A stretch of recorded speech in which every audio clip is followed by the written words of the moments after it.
Welcome to Unleash Inner Goldilocks, How to Get It Just Right. Thank you so much for joining us for another hour, another conversation of something that is important for us to learn, important for us to integrate into our life so that we plan and live our life just right. And when we plan, we avoid surprises. It's the surprises that stump us, right?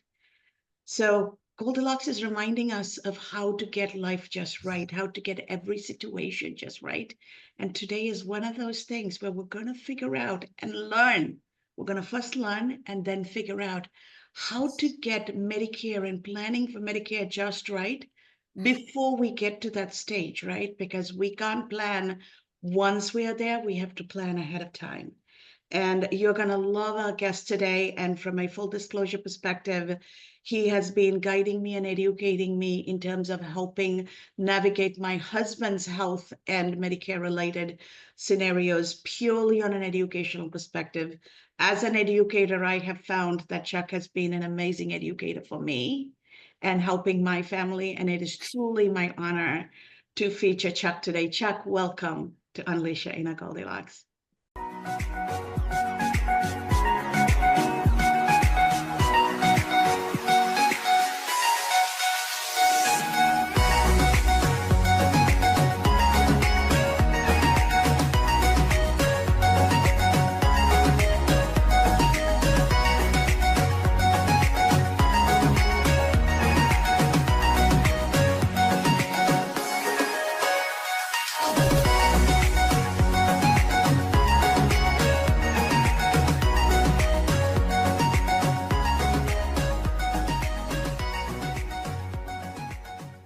Thank you for having me, Kaz.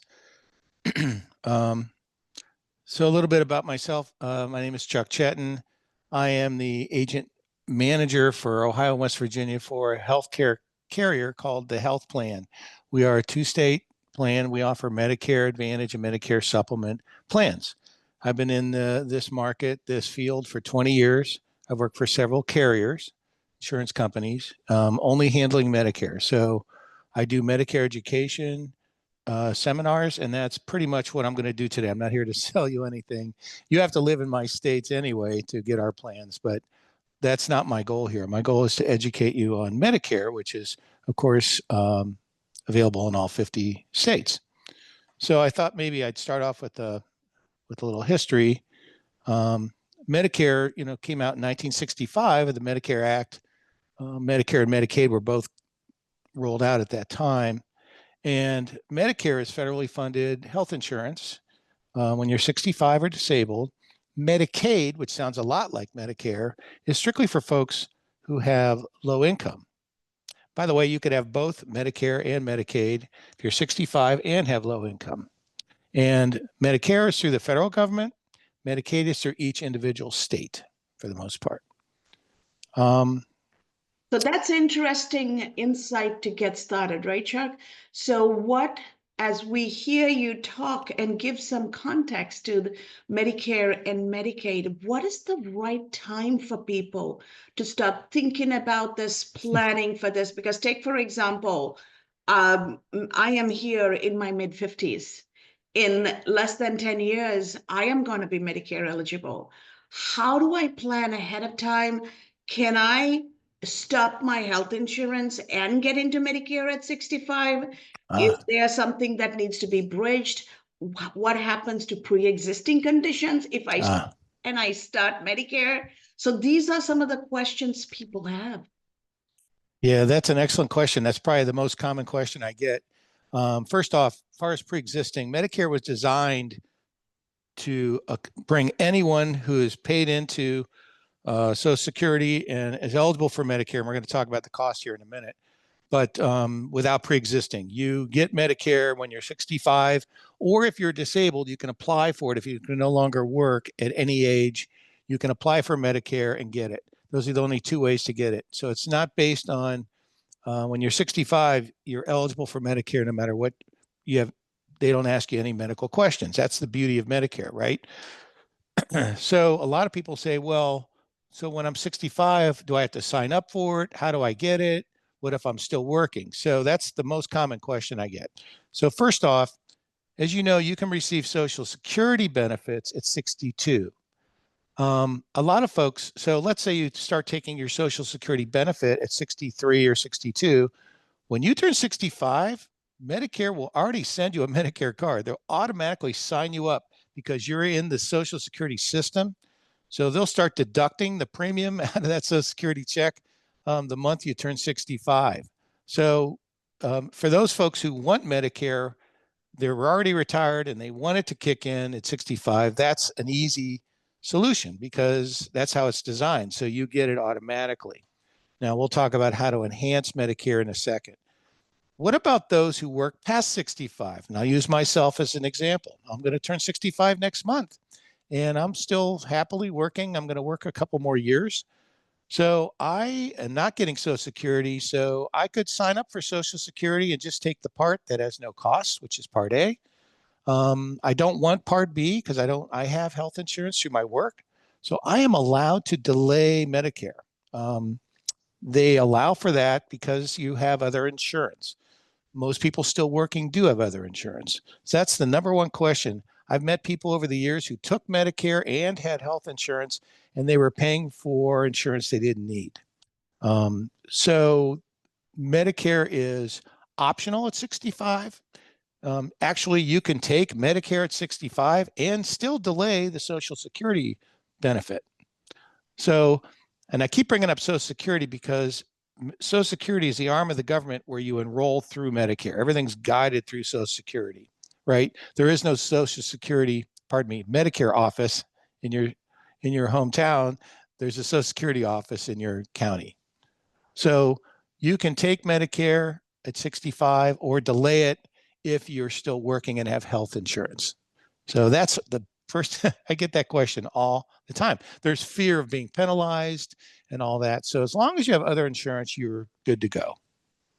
Okay. I thought I'd talk about what Medicare covers next, if that's okay. So first off, Part A, you have two parts of Medicare, A and B. Part A is hospitalization.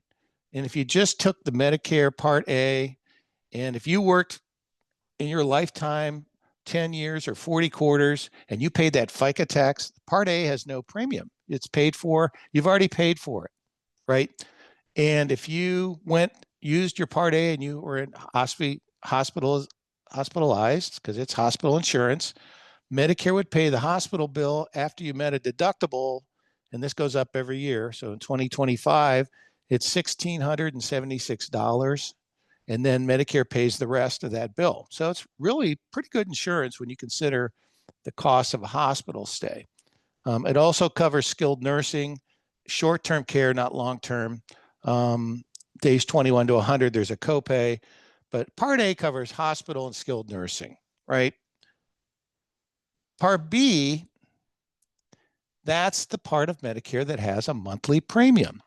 This year, the monthly premium for Part B is $185 per month. And as you know, it goes up every year. Most year, I think 1 year they froze it. And of course, it goes up. It's tied to the COLA, your cost of living allowance through Social Security. But this year, it's $185 a month.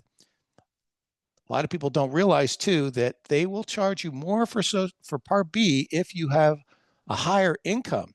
And without getting into the details, it's broken down in a chart, and they look back 2 years to your income. Social Security could tell you if you're thinking of retiring and taking your Medicare, you can call Social Security and say, okay, what would my Medicare Part B? Is it 185 or will I pay 259, 370 a month?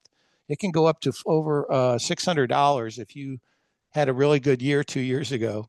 So I always tell that to people, especially those who did well income-wise, to be aware that it may affect your decision of when you may want to retire.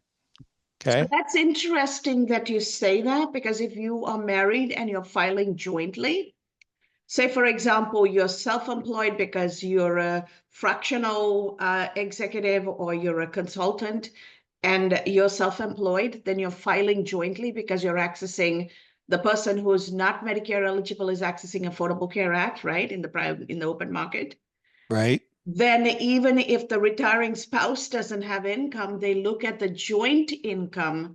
And because that's what happened to my husband, right? His premium was closer to $400 on the higher end because I was still employed and I was working, which always kind of fascinated me in a not so happy way, because my money and my credit and my income is mine. When I go through my immigration process and all of that, they don't consider my spouses. I have to qualify on my own account. But when it comes to the other way around, my money, my salary, my income, my retirement, everything is factored in. How does that happen? And how can people like us plan for it accordingly so that we're not overpaying?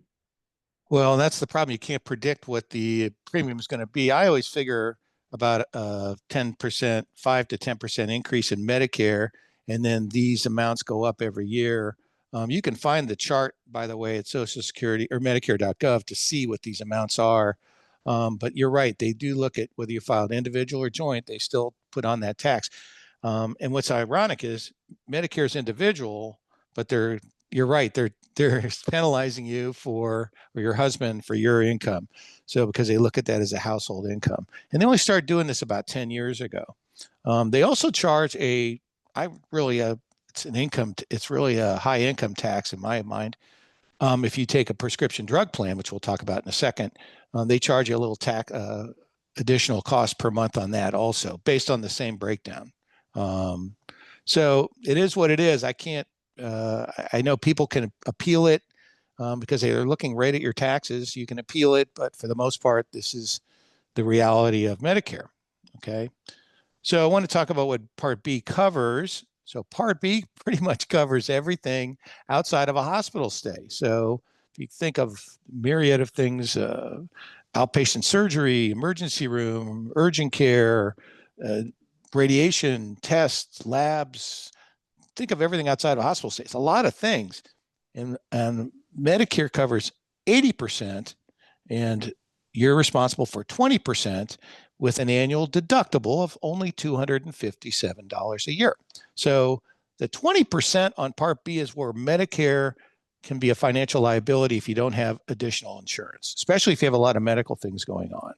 So that's A and B, how much it costs and what it covers.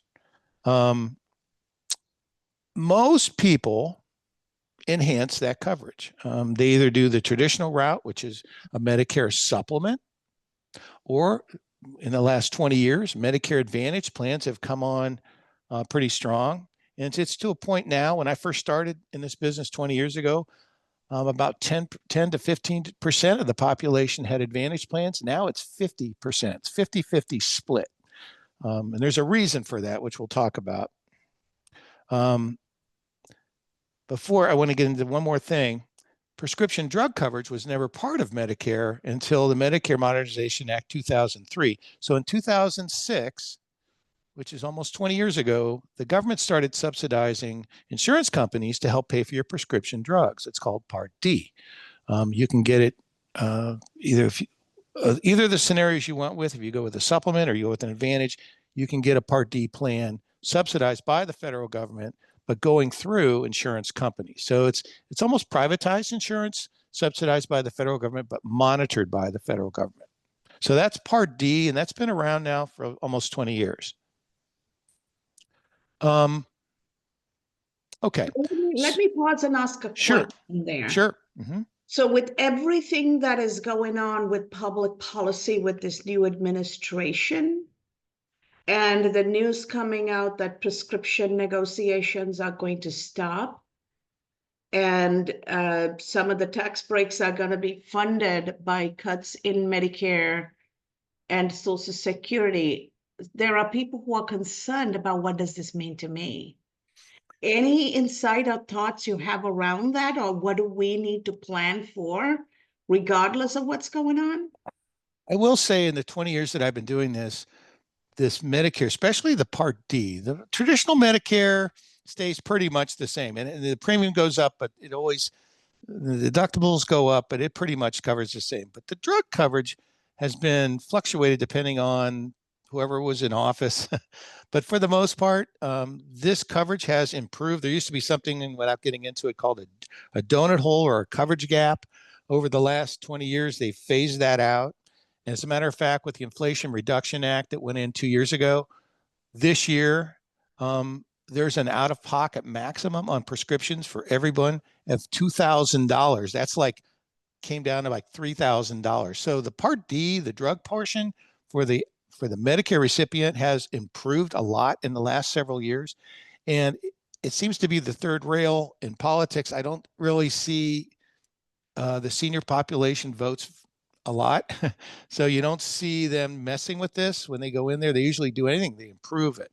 So this year was an example of that. They really improved the prescription drug coverage for the recipient. So it's going to help folks, especially taking non-generic medications. So I don't know if that answers it. I mean, anything's possible with politics, as you know, but for the most part, the Medicare program, they consistently keep it steady, and they've improved. If anything, they've improved, especially the drug portion. Okay. So with the time I had left, I thought I'd talk about the two ways to enhance Medicare, because there's a lot of confusion with that. Traditional way to go with Medicare, these came out when 1965, when Medicare came out, was a Medicare supplement, or you may have heard the term Medigap, a Medigap plan, same thing. These plans are designed to pick up the gap in Medicare. So we just talked about the gap, the hospital deductible over $1,600, the skilled nursing copay, the 20% of Part B, that's the big gap there. So Medigap plans are available in all states to pick up secondary. What's nice about a Medicare supplement is Medicare is primary. It's covered. Every doctor and hospital in the U.S. takes it, so the supplement has to pay second. So there's no restriction to where you can go. They would probably average in cost. The most popular plan is a G. G is in Gary plan. It picks up everything except that $267 deductible for Part B. And just to give you a ballpark figure, someone 65 in most states would pay around $150 a month for that. Again, these fluctuate.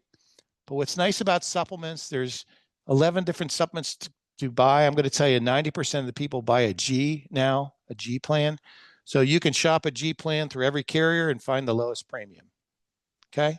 So you don't have to worry about, well, this covers more than that. They all cover the same thing. It's standardized. So if you're shopping for a supplement and you like to have no bills for the most part, that's the way to go. What you would still need with that, though, does not include prescription drugs. You would purchase what's called a prescription drug plan, or PDP. These are available by insurance carriers. This is part of that Part D program. They average in price with this new $2,000 cap. They went up in price this year.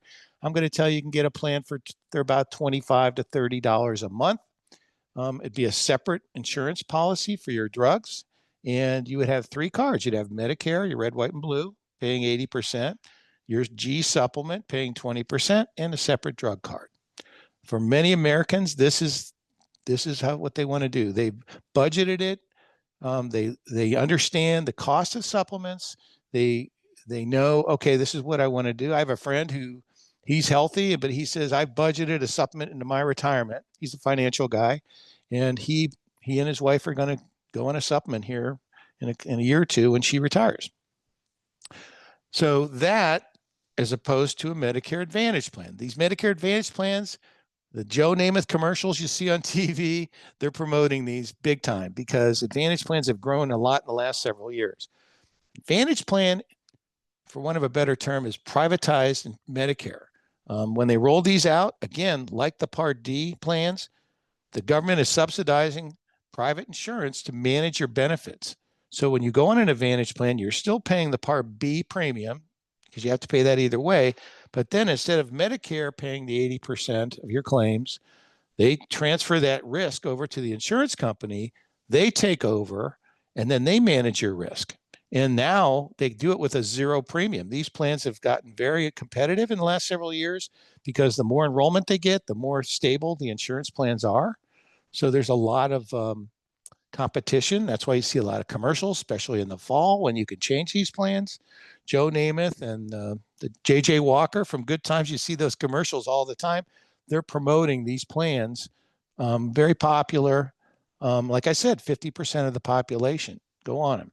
And what you want to remember what the Advantage plan is, yes, you have a zero premium, but you have a copay as you utilize the plan. So if you go in the hospital, you might pay $250 or $300 a day for a hospital up to 5 days. You might have a $250 copay for an outpatient surgery.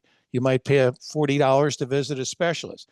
So unlike the supplement where everything's kind of taken care of, an Advantage plan, you pay as you go. So really, to simplify the two scenarios, supplement, you pay up front and never have bills for the most part. Advantage plan, you pay only if you utilize the benefit. You have to decide what's best for you. A lot of folks are healthy. They like the supplement. Some have a lot of things going on, so they like the supplement because it picks up everything. So it really depends on your comfort level with managing risk when you retire. So I have a clarification question, Chuck, as I'm here. Sure. So there's Medicare, that's Part A, that is covering 80%. Now, Part B and the prescription drug is an alternative to the supplemental Medicare plan, Plan G, with prescription drug or Advantage plan. So it's one or the other. There are three different options. No, so you have A and B, which is hospital and medical coverage. Okay. You have a supplement. You buy separate to pick up the 20%, because remember, Part B has all the doctors and all those things that are only covered at 80%. So the supplement picks up the 20% and then your separate drug card. So that option one I went through, you pay more every month in premium, but you have almost no bills all year, no matter how bad a year you've had. Advantage plans, you pay nothing every month, okay? And it puts everything into one card, one plan. So you might have an Anthem or an Aetna or a health plan, but you pay as you go. If you never go in the hospital or see a doctor that year, you have no out of pocket. So that appeals to a lot of people. So one, you pay up front to cover what Medicare doesn't cover, or the other way is you pay as you go. You pay copays throughout the year. So you have to decide what's better for you. Are you more comfortable paying? It's how you look at insurance. You pay a high deductible, a low premium for your home or your car insurance and have a high deductible, or are you a person that says, I'd rather have the best insurance in case I get in an accident or my house catches on fire? You pay more every month. So it's kind of like, I know I'm simplifying it because I'm limited on time without getting into in more detail, but that's really how it comes out. Either way, you have to have Medicare A and B in place to get these things. One last thing, Advantage plans usually have networks. So they're HMOs or PPOs. Some people don't like that. That's why they like the supplement option, because Medicare is primary. So with Advantage plans, whoever's helping you, agents can help you with this. The actual insurance companies, you can call them and they'll help you. They'll make sure your doctors are in the network that they have. Okay, so one last question I have. Sure. If we are worried about long-term health and nursing care, is there another supplement we have to pay into when we cross over? How do we best plan for that? Because so unfortunately, Medicare does not cover long-term care. I touched a little bit on Medicaid. Medicaid will, but as you know, to get Medicaid, your income has to drop to pretty much nothing.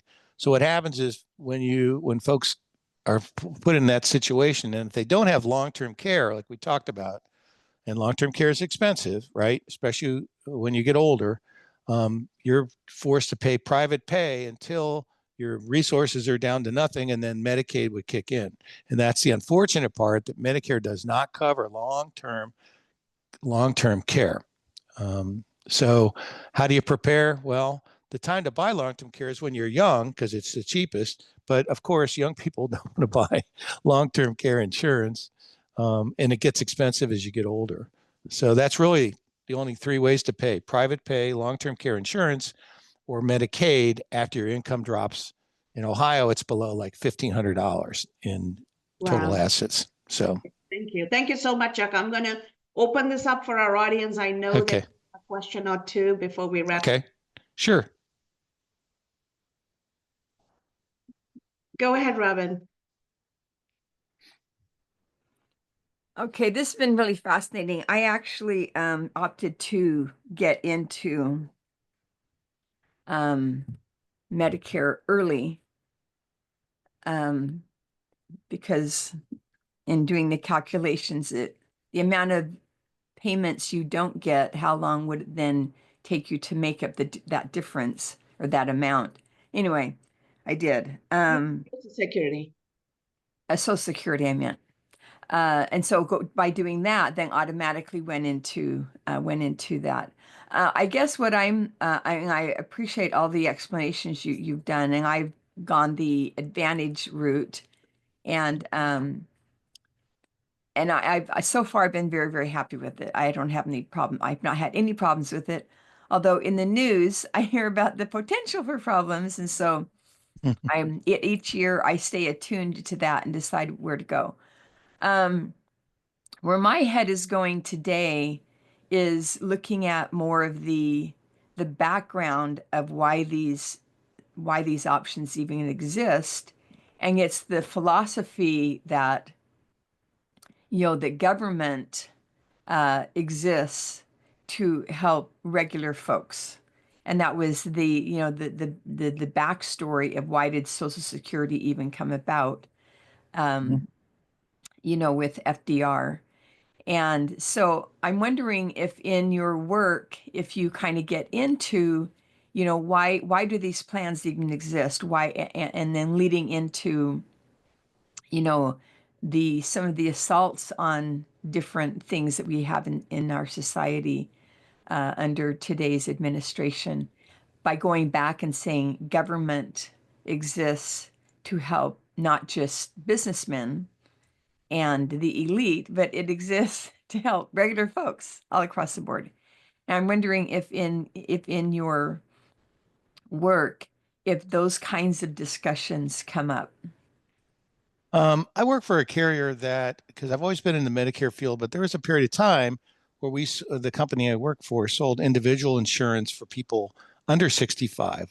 And this is before Obamacare. And it was disheartening because those folks did have to answer medical questions. So medical underwriting came into play. And I had a lot of folks with the Sophie's choice can I afford this premium? Can I not? So there's a case, and a perfect case, where Obamacare came in. And I was working for an insurance company, and I welcomed it because it got rid of pre-existing condition. Now, have they fixed all the problems with ACA coverage? No. They still have some things to do, but I think that was a step forward where I think the government fixed something the insurance companies weren't able to do. They came in and said, okay, we're going to fix this. Just like you said, FDR rolled Social Security out, which at the time was revolutionary, if you remember your history, right? And Medicare Medicaid Act. Prior to Medicare coming out in 65, if you worked for a steel mill, you had insurance. Otherwise, it was pay as you went. And so I think overall, the government, and maybe the reason is it's political. They don't want to anger that population because obviously Medicare population votes. So for my experience, they've usually improved it. In fact, they're very strict about how these plans are marketed. They want to make sure there's because there is, if you're my age, you get a lot of phone calls and things. So they're strict about that. The oversight of the insurance companies, especially with Medicare Advantage, like we offer, we have a very strict relationship with CMS or Medicare. We can't. We follow strict guidelines more so than any other type of insurance. So I have to say that, yes, there's some tweaks here and there, but for the most part, they've kept this a good, strong plan for the seniors and for disabled folks. And like I said, with this most recent change in the drug plan, that's a huge help to the seniors. So they've kept this. I don't know if it's altruistic or it's political, but they've kept it pretty strong, in my opinion. I know Nandini has a question. I have one other quick question. I've also read other analyses where that put forth the argument that insurance itself is what causes the high prices. Mm. And I'm wondering if, that if there weren't insurance, if there no insurance existed, and they made the analogy, like, what if food was insured? Then, and then looking at a can of peas, does it cost 50 cents or 53 cents? Mm. You wouldn't know. You just go get a can of peas or whatever. So I'm wondering if you've heard of any notions. Now, that might be a moot point, because I doubt if we would ever get rid of insurance here in the United States. But I'm wondering if you've heard of that notion that the whole concept of insurance is what is actually driving the high prices. Well, it makes you, then the question comes to mind, well, if there was no insurance, what would keep the cost of medical in check? Because the insurance companies negotiate rates with the hospitals and the doctors, and I think it's kind of a check and balance scenario there. And again, with these advantage plans, the open market determines whether these plans are successful. So that's why I think they have to balance the cost they pay to hospitals and doctors and such, along with, well, we have to have enrollments too, so we have to be competitive. So I don't know. It's one of those things, like you said, there will always be insurance. It's been around since I've been born. So I don't know if it would be better or worse or not. I've always worked, I know the companies I've worked for have been ethical and they try to do the right things. I think the insurance companies get a bad rap because of, recent headlines and everything, what's going on, people. But I think the insurance companies try to operate and take care of their clients because they want to keep them on. There's an incentive there, right? They're trying to keep them on at the same time, trying to continue to have income to keep the company going. So I don't know.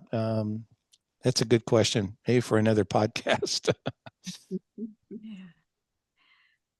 Your last statement resonated with me. I'm in the medical field. So when you said, the company's trying to negotiate and this and that, and I'm sitting here going, yeah, they're negotiating by increasing deductibles, and co-pays for the patient, reducing the amount they pay for me, and where's that extra going? But that's, as you said, it's for a different podcast. I will say to that point though, I don't work in the credentialing department, but the ladies that work in my company, the hospitals and the doctors over the years have gotten pretty good at negotiating now and trying to get more for the benefits that they have for their patients. So it's not, I think they're stronger in how they do that now. And again, I'm not in that department, but you see more and more of that.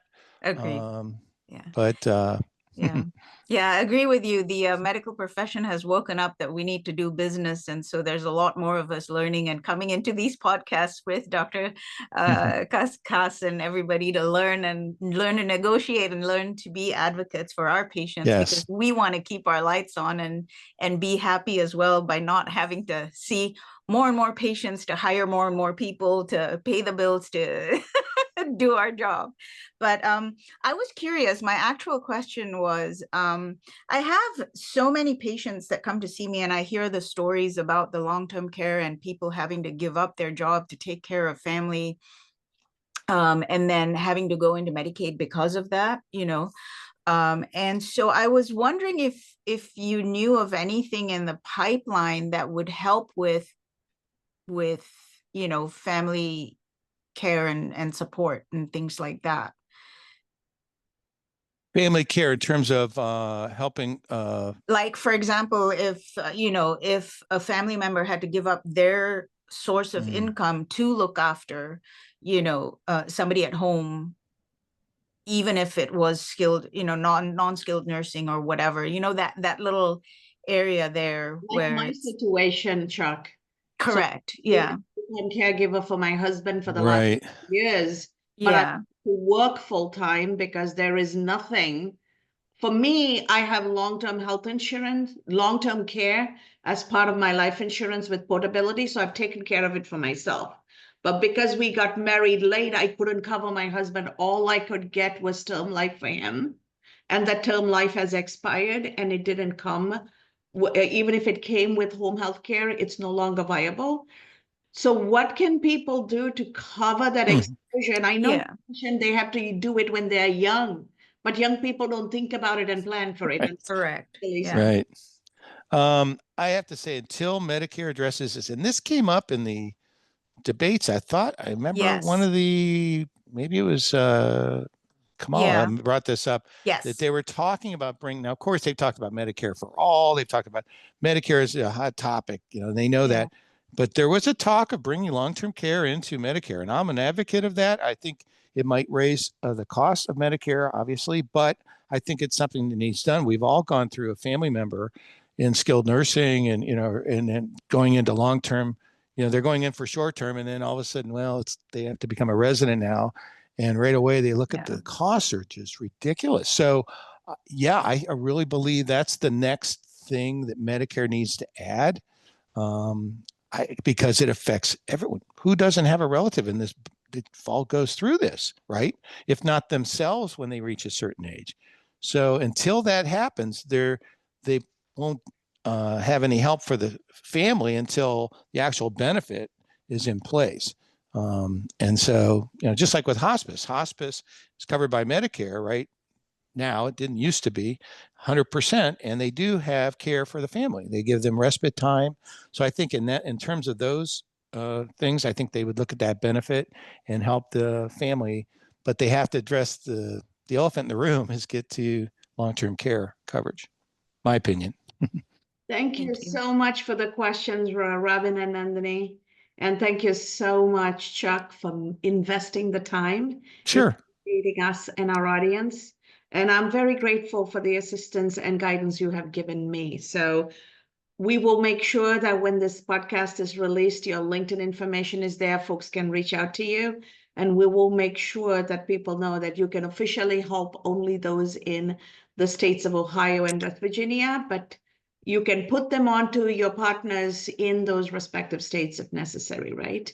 Right. And I'd be glad, even if you're calling from outside those states, I talk to people all the time. I have no problem helping them.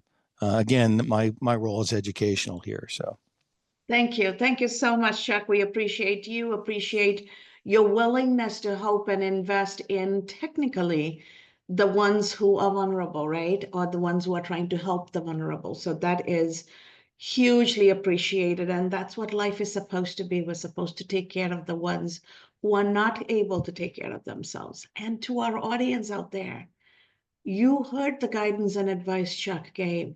Don't wait till it's too late when you're a young person. Plan for old age because we're all going to get old. It is inevitable. From the day we are born, we only get older.